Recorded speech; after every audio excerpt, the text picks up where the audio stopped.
আপনার কাছে যদি এক কথায় জীবনের লক্ষ্য জানতে চাওয়া হয় আপনি কি বলবেন? আপনি যে জবাবগুলো দেবেন তার অন্যতম হচ্ছে শান্তি। আপনি শান্তি পেতে চান, শান্তিতে জীবন কাটাতে চান। আমরা যা কিছু করি তার প্রধান লক্ষ্য থাকে জীবনে শান্তি পাওয়া। প্রশ্ন হচ্ছে শান্তি কিভাবে পাওয়া যায়? শান্তি কি দিয়ে তৈরি যে তা এত দুষ্প্রাপ্য হয়ে গেল? আপনি কি ভেবে দেখেছেন যখন আপনি অলস সময় কাটান, যখন আপনার হাতে কোনো কাজ থাকে না, তখনই আপনি নেতিবাচক ও খারাপ চিন্তা করতে শুরু করেন। ইরানি কবি, চিন্তাবিদ ও সুফি সাধকরা বারবার তাদের সাহিত্যে একথা বলেছেন যে তোমরা জীবনের সময়টাকে এত বেশি কাজে ব্যস্ত রাখো যাতে মস্তিষ্কের মধ্যে খারাপ চিন্তা আসার সুযোগই না পায়। শান্তি, সুখ, আনন্দ, এমনকি ব্যথা ইত্যাদি সবকিছু আমাদের মস্তিষ্কের উপর নির্ভর করে। এ কারণেই বাইরে থেকে হয়তো ব্যথা পাওয়ার ঘটনা ঘটেনি, কিন্তু ভেতর থেকে আপনি ব্যথায় নিঃশেষ হয়ে যাচ্ছেন। এর উল্টোটাও সঠিক। অনেকে ভাবে তারা আপনাকে বাইরে থেকে ব্যথা দিতে পারবে, কিন্তু আপনি আপনার ভেতরটাকে এতটা শান্ত রাখতে পেরেছেন যে সেখানে ব্যথা প্রবেশই করতে পারে না। এই শান্তি কেবল তখনই অর্জন করা সম্ভব যখন আমরা নিজেদেরকে সঠিকভাবে বিকশিত ও জ্ঞানের আলোয় উদ্ভাসিত করতে পারি। আমরা যে শান্তির অভাবে ভুগছি তার জন্য হয় আমাদের জ্ঞান ও প্রয়োজনীয় দৃষ্টিভঙ্গির অভাব দায়ী, অথবা এসবের অভাব না থাকলেও যতটুকু জ্ঞান আছে তা কখনো কাজে লাগাইনি। আজকের ভিডিওতে আমরা ফার্সি ভাষার মহাকবি ফেরদৌসির সহায়তা নিয়ে শান্তি নামক দুষ্প্রাপ্য বস্তুটি পাওয়ার উপায় খোঁজার চেষ্টা করব। ফেরদৌসি ছিলেন এমন একজন কবি যুগ যুগ ধরে যার কবিতা পড়ে জ্ঞান পিপাসু মানুষ তাদের পিপাসা মিটিয়েছেন। ফেরদৌসির কবিতার মূল বিষয়বস্তু যুদ্ধ বিগ্রহ হলেও তিনি মানুষের অভ্যন্তরীণ প্রশান্তি অর্জনের সেরা উপায়গুলো বলে দিয়ে গেছেন। আজ আমরা ফেরদৌসির সহায়তায় শান্তি অর্জনের 4টি উপায় বর্ণনা করব। আমাদের সঙ্গেই থাকুন। সাকসেস চ্যানেলের আজকের আসরে আপনাদের প্রত্যেককে স্বাগত জানাচ্ছি। আমি আবু মারজান।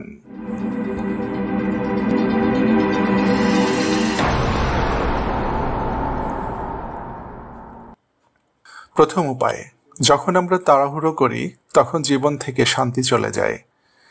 এই কবিতায় বলা হচ্ছে, তুমি যেসব জিনিস অর্জন করতে পারোনি তা অর্জন করতে গিয়ে নিজের জন্য ব্যস্ততায় ভরা জীবন বেছে নিও না।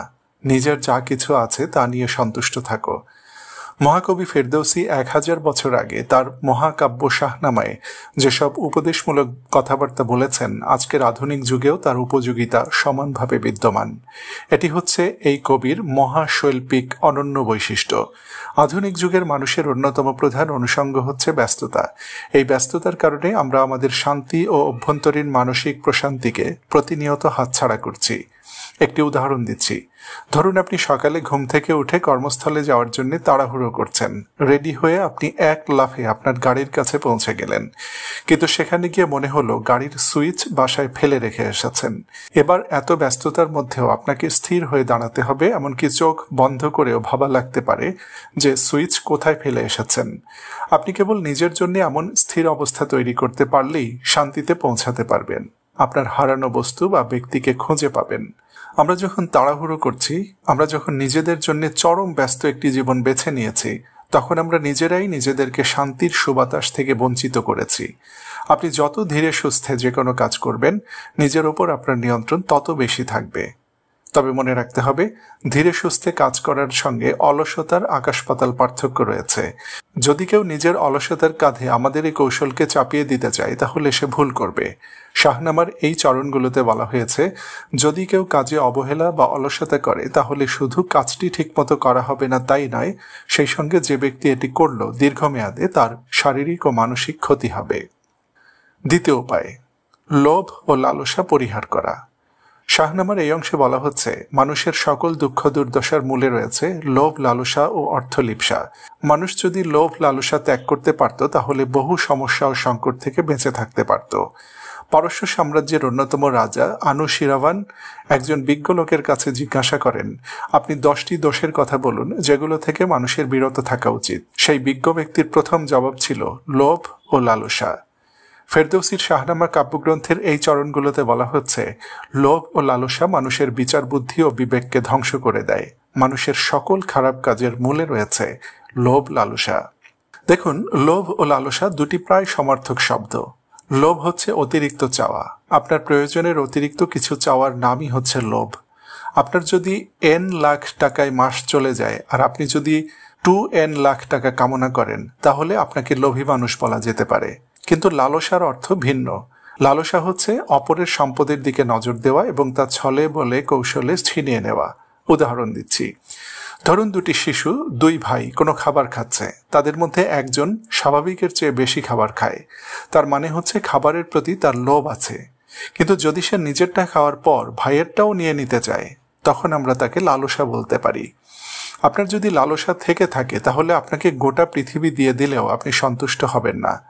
আপনার চিত্ত শান্তি পাবে না, কারণ লালসার কোনো সীমা পরিসীমা নেই। কাজেই যার লালসা আছে সে সবসময় প্রতিটি বিষয়ে নিজেকে অপরের সঙ্গে তুলনা করে এবং কোনো কিছু দিয়েই তাকে সন্তুষ্ট করা সম্ভব নয়। সমাজে লালসার চেয়ে লোভের ধ্বংসাত্মক প্রভাব অনেক কম। যদি লোভ না থাকতো, তাহলে কোনো ব্যবসায়ী কোটি কোটি বিলিয়ন বিলিয়ন ডলারের ব্যবসা করতে পারতেন না। তখন কোনো কোম্পানি থাকতো না কোনো কলকারখানা। কিন্তু লালসা অপরের অধিকার লঙ্ঘনের কারণ হয়। বিশেষ করে অর্থবিত্ত ও ক্ষমতার অধিকারী মানুষদের যদি লালসায় পেয়ে বসে, তাহলে তারা সমাজ সংসারকে জ্বালিয়ে পুড়িয়ে ছারখার করে দিতে পারে। এমন ঘটনার ভুরি ভুরি উদাহরণ সাম্প্রতিক সময় রয়েছে। মহাকবি ফেরদৌসী শাহনামার এই অংশে বলছেন, তুমি কেন লোভ ও লালসার পেছনে ছুটে বেড়াচ্ছ? লালসার কারণে তো তোমার বিবেক বুদ্ধি লোপ পেয়েছে। তুমি যদি নিজেকে ধ্বংসের হাত থেকে রক্ষা করতে চাও, তাহলে পরের ধনের প্রতি লালসা ত্যাগ করে যা আছে তাই নিয়ে সন্তুষ্ট থাকো। যাই হোক, যাদের অন্তর শান্ত, যাদের জীবনে শান্তি আছে, তাদের প্রধান বৈশিষ্ট্য হচ্ছে তারা লালসার ঊর্ধ্বে উঠতে পেরেছেন। এ ধরনের মানুষ যেখানে যান না কেন, সেখানকার মানুষ তাদেরকে নিরাপদ বোধ করে, কারণ এরা নিজেদের লালসা চরিতার্থ করতে গিয়ে অন্য কারো ক্ষতি করে না। তৃতীয় উপায়, জ্ঞান ও শান্তির মধ্যে সম্পর্ক। শাহনামার এই 2 চরণে বলা হয়েছে, যার জ্ঞান আছে সেই শক্তিমান, সামর্থ্যবান। একজন বৃদ্ধের যদি জ্ঞান থাকে, তাহলে তিনি যুবকে পরিণত হন। মহাকবি ফেরদৌসী তার শাহনামা কাব্যগ্রন্থে মহান আল্লাহর প্রশংসা করার পর জ্ঞানের প্রশংসা করেছেন। তিনি বলেছেন, নানা কারণে ক্ষয়প্রাপ্ত হৃদয়ের অধিকারী মানুষের মন যদি জ্ঞানের আলোয় উদ্ভাসিত হতে পারে, তাহলে তার হৃদয়টা নবযৌবন লাভ করে। শাহনামার এই 2 চরণে বলা হচ্ছে, জ্ঞান সামনে পেলেই তা অর্জন করো এবং সংশ্লিষ্ট ব্যক্তির মাধ্যমে তা অর্জন করো, তাহলে তুমি আরাম বোধ করবে এবং শান্তি পাবে। ফেরদৌসী এখানে যে কোনো জ্ঞান সংশ্লিষ্ট মানুষের কাছ থেকে শিখতে বলেছেন। যেমন ডাক্তারি বিদ্যা ইঞ্জিনিয়ারের কাছ থেকে অর্জন করা সম্ভব নয়, ডাক্তারি বিদ্যা একজন অভিজ্ঞ ডাক্তারের কাছ থেকেই শিখতে হবে। তেমনি ধর্মীয় জ্ঞান একজন আলেমের কাছ থেকেই শিখতে হবে। একজন ডাক্তার নিজে নিজে পড়াশোনা করে কিছু ধর্মীয় জ্ঞান অর্জন করতে পারেন, কিন্তু তিনি ধর্মীয় জ্ঞানের অথরিটি নন।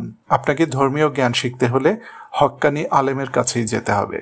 কবি ফেরদৌসী বলছেন, জ্ঞান অর্জন আপনার জীবনের চলার পথ সহজ করে দেয়। আমরা আমাদের জীবনের বহু সমস্যার সমাধান জ্ঞান অর্জনের মাধ্যমে করতে পারি। জ্ঞান অর্জনের মাধ্যমে আমরা আমাদের আবেগ অনুভূতি সঠিকভাবে চিনে সেগুলোকে নিয়ন্ত্রণ করতে পারি।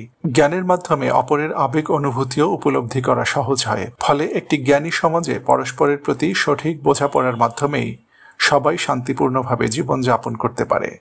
ফেরদৌসী এখানে বলছেন, মহান আল্লাহ আমাদেরকে যা কিছু দিয়েছেন তার মধ্যে সেরা হচ্ছে জ্ঞান। জ্ঞান মানুষকে সঠিক পথ প্রদর্শন করে। জ্ঞান মানুষকে পার্থিব ও পরকাল উভয় জগতে সঠিক পথের দিশা দেয়।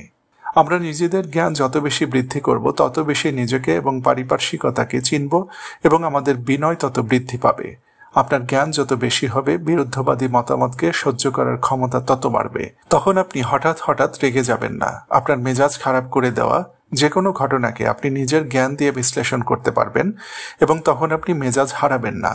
আপনি কথা বুঝবেন যে পৃথিবীতে কোটি কোটি মানুষ রয়েছে এবং কোটি কোটি ধরনের রুচি ও মতামত রয়েছে।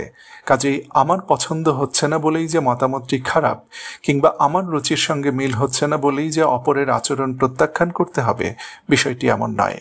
আপনার মধ্যে যদি জ্ঞান চর্চার মাধ্যমে এই উপলব্ধিটি গ্রো করে, তাহলেই আপনি জীবনে শান্তি পাবেন। আপনার অশান্ত মন শান্ত হয়ে উঠবে। শাহনামা কাব্যগ্রন্থের এই অংশে বলা হচ্ছে, তুমি যদি যে কোনো জ্ঞানের কথায় মনোযোগ দাও, তাহলে তা তোমার শুনতে ইচ্ছে করবে এবং জ্ঞানের কথা শুনলে তুমি সেখান থেকে কিছু না কিছু অর্জন করতে পারবে। চতুর্থ উপায়, জ্ঞানী ব্যক্তিদের সঙ্গে ওঠা বসা করা। মহাকবি ফেরদৌসী এখানে বলছেন, জ্ঞান অন্বেষণের আকাঙ্ক্ষা হচ্ছে জ্ঞান অর্জনের অর্ধেক ধাপ। অর্থাৎ আপনার মধ্যে যদি প্রবলভাবে জ্ঞান পিপাসা তৈরি হয়, তাহলে আপনার 50 ভাগ কাজ হয়ে গেছে। বাকি 50 ভাগ অর্জনের জন্য আপনাকে জ্ঞানী ব্যক্তিদের সঙ্গে ওঠা বসা করতে হবে। তাদেরকে নিজের বন্ধু ও সহচরে পরিণত করতে হবে। কারণ জ্ঞানী ব্যক্তিরা আপনাকে তাৎক্ষণিকভাবে সঠিক ও ভুল পথগুলো দেখিয়ে দিতে পারবেন এবং তাদের জ্ঞানের আলোয় আপনিও আলোকিত হতে পারবেন। আর তখন আপনার মধ্যে প্রশান্তির ভাব তৈরি হবে এবং আপনি শান্তিতে গা ভাসিয়ে দিতে পারবেন। শাহনামার এই অংশে বলা হচ্ছে, মূর্খ বন্ধুর চেয়ে জ্ঞানী শত্রু অনেক ভালো। আমরা আশা করব আপনার যেন এই দুটো একসঙ্গে না থাকে, তাহলে আপনার জীবন শোচনীয় হয়ে পড়বে। তো বন্ধুরা, শুষ্ক ও চাছা ছোলা এই আলোচনা শেষ পর্যন্ত শোনার জন্য আপনাদের প্রত্যেককে ধন্যবাদ জানাচ্ছি। সেই সঙ্গে আপনাদের গঠনমূলক সমালোচনা কমেন্ট আকারে প্রত্যাশা করছি। ভালো ও সুস্থ থাকুন।